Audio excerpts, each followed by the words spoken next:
So what moves us, I'll just get to stage 5 and then we'll take a break for a couple of minutes just to get a cup of tea. But what gets us from, stage 4 is a very individuated stage. It's all about making your own decisions in your own way. It's all about making your own choices.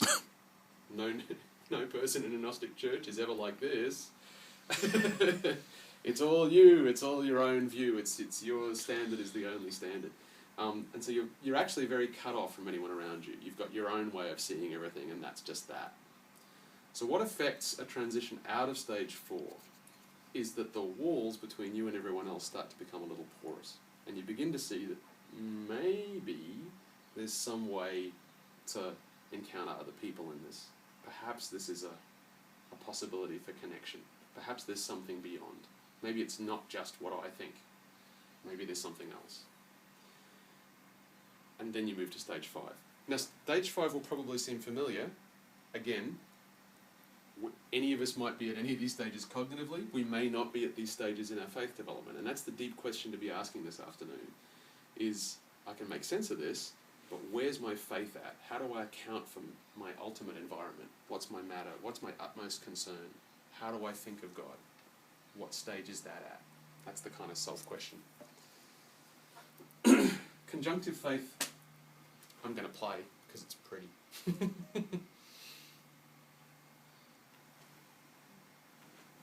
God seems to me now more mysterious than ever, yet somehow more fundamentally important.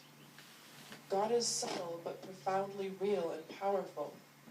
I sense that God's way of working with us is more gradual and hidden than I once thought or than I was taught.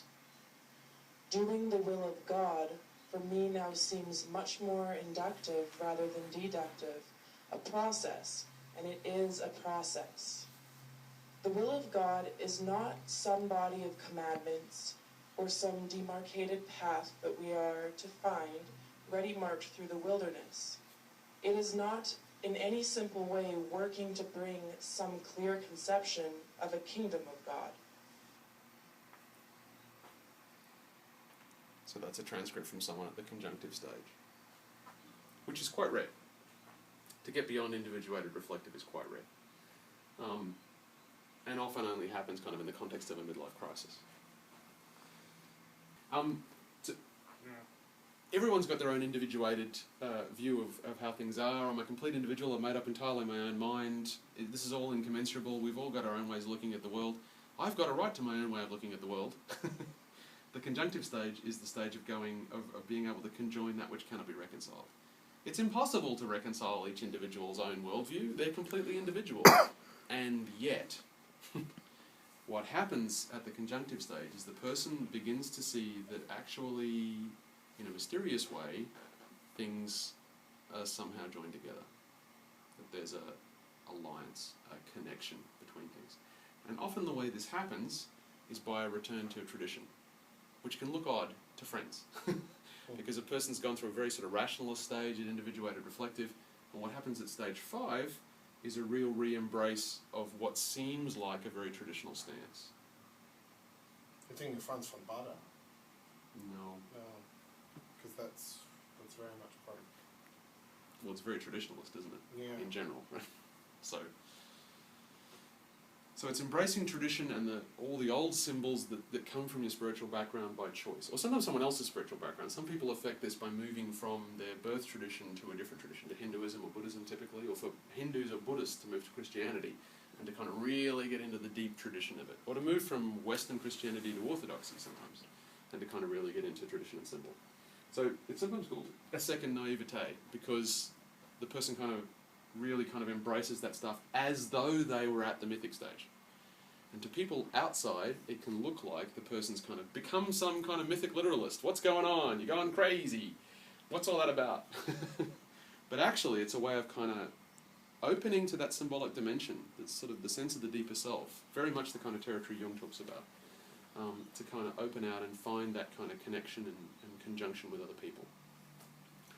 It reminds me a little bit, sorry to interrupt you, it reminds me a little bit of thinking about sort of the heroic attitude towards life that Nietzsche sort of indicates, where where you look death in the face, you recognize that you are not immortal, but you behave as if you were. Right. You know, without fooling yourself. You're not lying to yourself, but you're taking on an attitude because that attitude is productive, while still allowing that attitude to be false, and allowing it to be an open question. Well, and that's what I heard most in the transcript there, was this allowing a question to be a question. Right.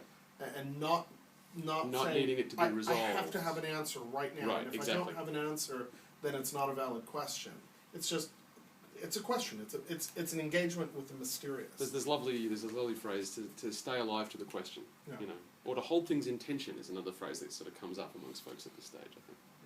Sorry, sharp inrush of breath. You were going to say something? Oh no, I was just going to say, His Grace's comments just reminded me a lot of the starting point for a lot of Eastern things, where you have the idea of original enlightenment, which leads to such catchy westernizations as "fake it till you make it." You know what I mean. You behave as if, you act as if, you know what I mean, and and the chance that somehow it's not simply a case of okay, now you're not immortal, but you're going to act it anyway. You're not immortal, but you're going to act it anyway, in order to actually go back to the first thing and achieve that immortality. So. True. The thing you were saying connects for me really strongly to this fifth point or whatever, that folks at this stage are very alive to paradox and to contradiction, and that's not a problem. Yeah. And the truth is, in I some am sense... large, I contain multitudes. That's right. I contradict myself? Very well then, I contradict myself. That in a sense, truth is in many ways characterized by paradox and characterized by contradiction. And if there's no paradox or contradiction, something's wrong with this picture. Right. It's not enough, right? So folks at this stage are not only tolerant of it, but come to be really embracing of paradox and of contradiction and of those sort of staying alive to questions and not having to resolve things, of leaving things open, The aporia. Wordlessness. The aporia, the wonderment, the thamuzen. You get to the point where you don't have a way through. Right. Well, that's where it starts. Right. Right. That's not the dead end. That's where it starts. Well, it's also, there's a line, I think it's from Minor Orders, but help us to remember that wisdom begins in wonder. Yeah, it's beautiful. So the transition from, I'm speeding to T. The transition from conjunctive, which is extraordinarily, getting to conjunctive in the first place is extraordinarily rare, and you might genuinely feel yourself to be at this stage, which is quite possibly the case. But you have to understand that it's extremely rare for anyone you're talking to be at the same stage, if that's the case. So one of the things that makes the conjunctive stage difficult, and the thing that in fact affects the transition from the conjunctive stage, is holding a transforming vision within an untransformed world. That at the conjunctive stage you can begin to see the possibility for, you might say, the kingdom of God. You can begin to glimpse the kingdom of God. But you're also holding, in tension, in paradox, in contradiction, the fact of the world as it is, which is not that, very much not that. And how's that? And so what, in some sense, forces a step out of conjunctive into the next stage is the tension, the enormous tension in that transforming vision in an untransformed world, and what one is to do next. So before, I'm going to play you stage 6, which is a little longer, but... It is not non-violence if we merely love those that love us. It is non-violence only when we love those that hate us. I know how difficult it is to follow this grand law of love, but are not all great and good things difficult to do? Love of the hater is most difficult of all. But by the grace of God, even this most difficult thing becomes easy to accomplish if we want to. By detachment, I mean that you must not worry whether the desired results follow from your action or not, so long as your motive is pure, your means correct. Really, it means that things will come right in the end if you take care of the means and leave the rest to Him. The last 18 verses of the second chapter of the Gita give a nutshell of the secret of the art of living. When you keep thinking about sense objects, attachment comes. Attachment breeds desire, the lust of possession, which, when thwarted, burns to anger. Anger clouds the judgment and robs you of the power to learn from past mistakes. Lost is the discriminative faculty, and your life is utter waste. But when you move amidst the world of sense, from both attachment and aversion freed, there comes the peace in which all sorrows end, and you live in the wisdom of the self. He is forever free who has broken out of the ego cage of I and mine to be united with the Lord of love. This is the supreme state. Attain thou this and pass from death to immortality. Love never claims, it ever gives. Love ever suffers and never resents, never revenges itself. Have I that non-violence of the brave in me? My death alone will show that. If someone killed me and I died with prayer for the assassin on my lips, and God's remembrance and consciousness of His loving presence in the sanctuary of my heart, then alone would I be said to have had the non-violence of the brave. Not a transcript from an interviewee. Want to make a guess? That was Mahatma Gandhi, from one of the writings towards the end of his life. It's funny, I think of one moment, you talk about sort of dipping your toe into something. And there was one moment in my own life where I think I dipped my toe into this. And it was after Osama bin Laden had been captured and killed. And I thought, how do I think about this? What do I do with engage, that? Yeah, what do I do with this? And what I said that evening is I said, I'm going to say prayers for the soul of Osama bin Laden. And somebody said, well, wait a second, he doesn't deserve that. My answer was, yeah, that's the point, but neither do I. And so that's, I think, that one moment that I can look to in my own experience and say, I had that, and it lasted for 3 hours, you know, and then it's gone, you know, and in some sense, that's why I asked the question of whether these are sequential, because I can imagine having a glimpse of this without necessarily having passed through those other stages in any real way. Absolutely. So, For sure. I mean, the reality of human development is messy. yeah. And frameworks are always needed. And somewhere between those two things is the real, I guess. So that's Mahatma Gandhi speaking from, it's conjectured, and Fowler conjectures this stage. The number of people who reach this stage is small. You'll notice that Gandhi was basically quoting St. Paul, but also sounding a great deal like St. Paul, and at times sounding a lot like Jesus as well, using a lot of very familiar terminology. So it's unsurprisingly called the universalizing stage, because the sense that folks at this stage are all articulating something really in common, and that the language is in some sense clouding a little this sense that there's something really in common here. The characteristic of this stage is that the person begins to identify more with the ultimate, with the absolute, with God, with the transcendent, than with the self. So there's a huge shift of identification from self-centeredness to God-centeredness. And the self is kind of considered secondary, genuinely secondary.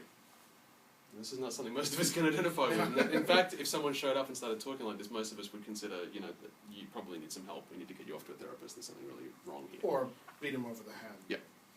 quite likely.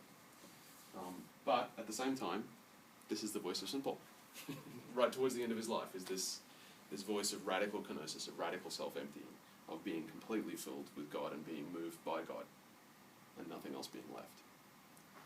So, it's a complete identification with the transcendent, but at the same time, the transcendent comes back into human life through that very particular individual. Yeah. See, I really didn't get that from the clip, because the clip struck me as so social, political orientated, as opposed to before everybody's talking about the divine and faith, and now we're talking about nonviolence. Exactly. Because it's a particular human being in a particular social and political situation, and that's where spirit comes through. So Martin Luther King is another person that Fowler puts at this stage in terms of his faith development. You can debate his politics and a bunch of other stuff about his life, but in terms of his faith development. Should I go into a situation where I'm very likely to be killed? That's what I was to happen next. Didn't even ask the question. It's not even the point. So it's that stage before of seeing the kingdom of God and universalizing stage is that's Rowley's phrase, which I've just borrowed out of his presentation, become colonists of the kingdom of God. To kind of voluntarily, it's risky, right? But to voluntarily step into this space where I'm going to act as though this is the kingdom of God, despite the fact that it's clearly not, and various other things occur. So it's characterized by that shift in identification, the willingness to allow the transcendent to be manifest in the world through one's own actions, without hold, bar, caveat, condition, anything, but just to allow it to happen. And very characteristically, the decision to come back to the marketplace from the 10 ox herding pictures. Sort of the coming all the way around and returning to where you came from, and into the very life situation that you did come from, and allowing yourself to be the transforming agent in that life situation. Well, in Plato's myth of the cave, everybody focuses on the freed prisoner going up into the sunlit world and having the vision of the sun. And what most people forget is there's that next stage. He goes back down. Right. Goes back into the cave. Right. My father used to say the old samurai serves the queen. And that they're the ones that you have to put down your sword at some point in time and care more about the world and building roads than about seeking honor and glory. It's true. So that's the 6/7 stages of faith. As they are. There's a few wrinkles in it, which I can leap to before we go to tea, or we can take a break and then come back and do that bit. Take a break? Okay.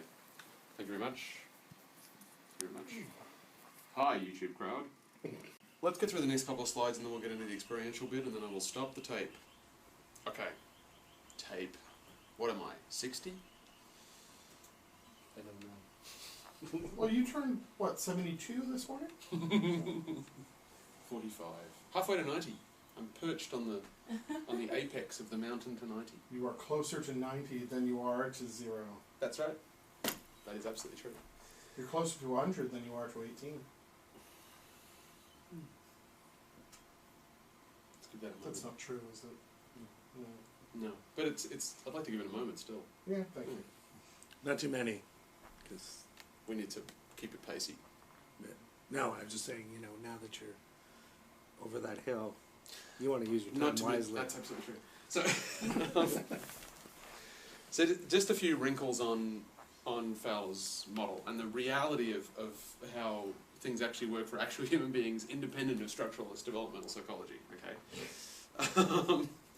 So one thing is there's a couple of key kinds of change, particularly in the development of faith, and all of us have encountered these in our own lives, and we've usually encountered them pastorally with other people.